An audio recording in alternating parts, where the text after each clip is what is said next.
ये कहानी है उस वीर योद्धा की जो लड़ा था कभी अपने देश के लिए, सीने में आग और फौलाद का जिगर लेकर निकल पड़ा था भारत माता की रक्षा के लिए।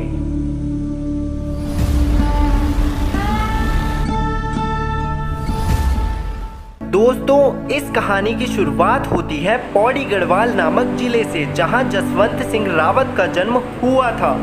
गरीब पिता का बेटा था वो, गरीबी में जिया था वो, जहां 2 वक्त की रोटी भी नसीब कर पाना उनके लिए कुछ नामुमकिन सा लगता था, और जहां बाकी के बच्चे खेलने कूदने में व्यस्त थे, वहीं जसवंत अपने और अपने परिवार की तकदीर लिख रहे थे, और शायद अपने देश की भी।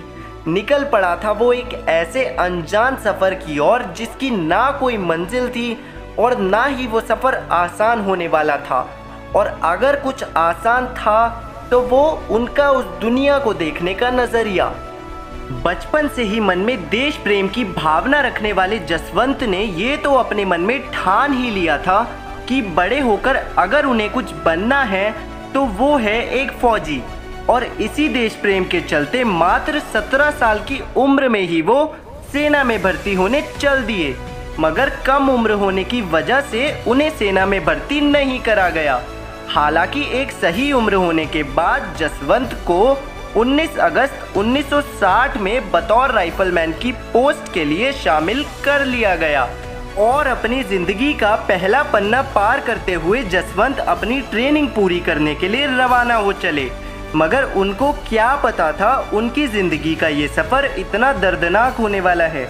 गरीबी की मार से अंगार बने जसवंत की पहली पोस्टिंग चारडियो आसाम में हुई, मगर कुछ समय से भारत और चीन के बढ़ते तनाव के चलते चीन ने अरुणाचल प्रदेश को हासिल करने के लक्ष्य से जंग का ऐलान कर दिया।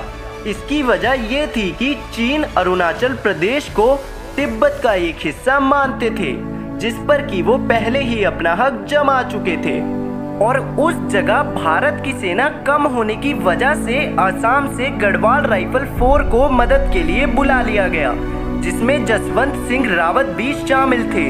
और वो वक्त आया जब ये युद्ध शुरू हुआ।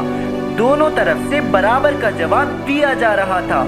हालांकि अगर हम सेना और हथियारों की बात करें तो चीन भारत से कई गुना ज्यादा आगे था, मगर भारत की सेना के हौसले इतने बुलंद थे कि वो पीछे हटने को तैयार बिल्कुल भी नहीं थे।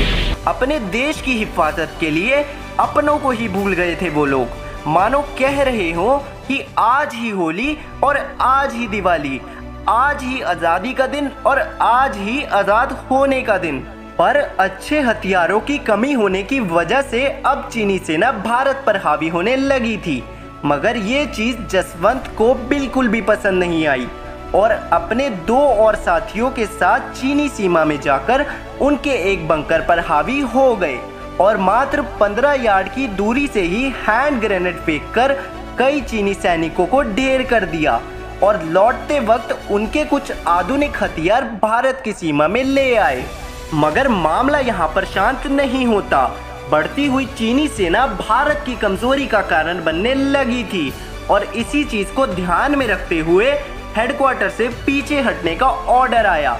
मगर उधर ऐसा कोई तो शख्स मौजूद था जो पीछे हटने को तैयार बिल्कुल भी नहीं था, मानो उनकी रगों में खून नहीं अंगार दौड़ रही थी, और उस शख्स को हम जसवंत सिंह रावत के नाम से भी जानते हैं। मगर एक समय ऐसा आया कि वो उस युद्ध भूमि में अकेले ही बचे थे, और उनके सामने हजारों की संख्या में चीनी सैनिक उनकी ओर बढ़ रहे थे। यहाँ पर उनके पास 2 रास्ते थे कि या तो वो वापस लौट जाएं या वहीं रहकर उन चीनी सैनिकों को बराबरी का जवाब दें। और शायद मुझे ये ना बताना पड़े कि उन्होंने कौन सा रास्ता चुना होगा। उन्होंने वहीं रहकर देश की शान को बचाने का फैसला लिया। हालांकि उन्होंने चीनी सैनिकों को ये तो पता बिल्कुल नहीं लगने दिया कि वो इस लड़ाई में अकेले बचे हुए हैं। वो कभी इस बंकर से उन पर फायरिंग करते तो कभी किसी दूसरे बंकर से, और अकेले भूखे प्यासे चीनी सैनिकों को बराबर की टक्कर देते हुए लगभग 300 सैनिकों को मार गिराया। और अपनी हर एक सांस इस देश के नाम करते हुए घायल हालत में चीनी सैनिकों के सामने डटे रहे। मगर एक समय ऐसा आया जहां जसवंत सिंह रावत भी उनकी सेना के आगे फीके पड़ते नजर आए, मगर इसके बावजूद वो अपनी जगह से 1 इंच भी हिलने को तैयार नहीं थे। लगातार 72 घंटों तक अकेले युद्ध करने के बाद एक समय ऐसा आया जब जसवंत को चीनी सैनिकों ने चारों तरफ से घेर लिया और घायल जसवंत का सर काटकर चीन वापस ले गए। हालांकि भारत इस लड़ाई में चीन से जीत तो नहीं पाया, मगर उस लड़ाई में चीन जसवंत से हार चुका था और इसी के साथ जसवंत सिंह रावत को शहादत हासिल करने के बावजूद शहीद का दर्जा नहीं दिया जाता। माना ये भी जाता है कि वो आज भी भारत माता की रक्षा के लिए तैनात हैं और जसवंत भारत माता के एकमात्र ऐसे वीर हैं जिन्हें शहीद होने के बावजूद प्रमोशन मिलता है। और तो और हर छुट्टियों में उनकी तस्वीर और उनके सामान को हिफाजत के साथ उनके घर पहुंचाया जाता है और छुट्टियां खत्म होने के बाद उनके सामान और उनकी तस्वीर को वापस ड्यूटी के लिए ले जाया जाता है। तो दोस्तों, इसी के साथ हमारी ये आज की वीडियो ख़त्म होती है। अगर आपको हमारी ये वीडियो पसंद आई तो इस वीडियो को लाइक ज़रूर करें और आप इस चैनल पर नए हो तो इस चैनल को सब्सक्राइब ज़रूर करें और बगल में रखी घंटी को भी दबाएं।